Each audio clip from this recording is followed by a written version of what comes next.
مين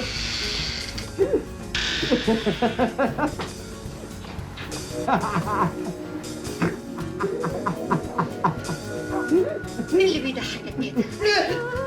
بسم الله الرحمن الرحيم.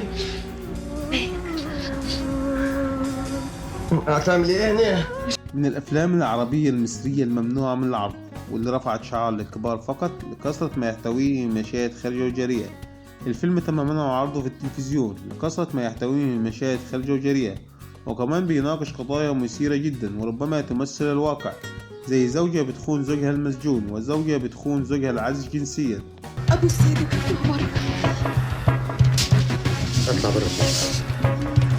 حلو. ومخبر بيستغل سلطته وبيفرض سيطرته في الأماكن العشوائية، وبنت بترتبط بعلاقة حب مع شاب بيكون هدفها منه الزواج، وكل ده بيكون في قالب درامي كوميدي. ايه رايحه فين انت؟ هقيل جنبك شوي، مالك يا راجل؟ لا معلش، التعميره اللي انا شاربها دي بتشتغل بالليل بس. بتدور أحداث الفيلم على فرحات اللي بيجسد دور الفنان فتحي عبد الوهاب، اللي بيجي من أقصى الصعيد علشان يشتغل في القاهرة حاملا للشهادة الثانوية العامة، وبيحلم بعالم جديد ونجاح لم يحصل عليه في قريته الصغيرة، إلا أنه بيضطر ليسكن في حي عشوائي ويقابل فيها نماذج إنسانية فقدت براءتها. وبيسكن فرحان عند إحسان اللي بتجسد دورها الفنانة لبلبة، اللي بتبيع كشري مع بنتها فتنة اللي بتجسد دورها الفنانة ياسمين عبد العزيز.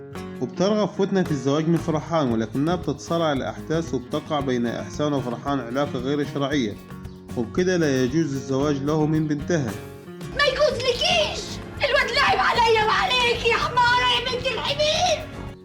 فيلم فرحان ملازم آدم من إنتاج سنة 2005، ومن إخراج عمر عبد العزيز، ومن تأليف محسن زايد، ومن بطولة الفنانة لبلبة وفتحي عبد الوهاب وسامي العدلي وياسمين عبد العزيز وحسن حسني.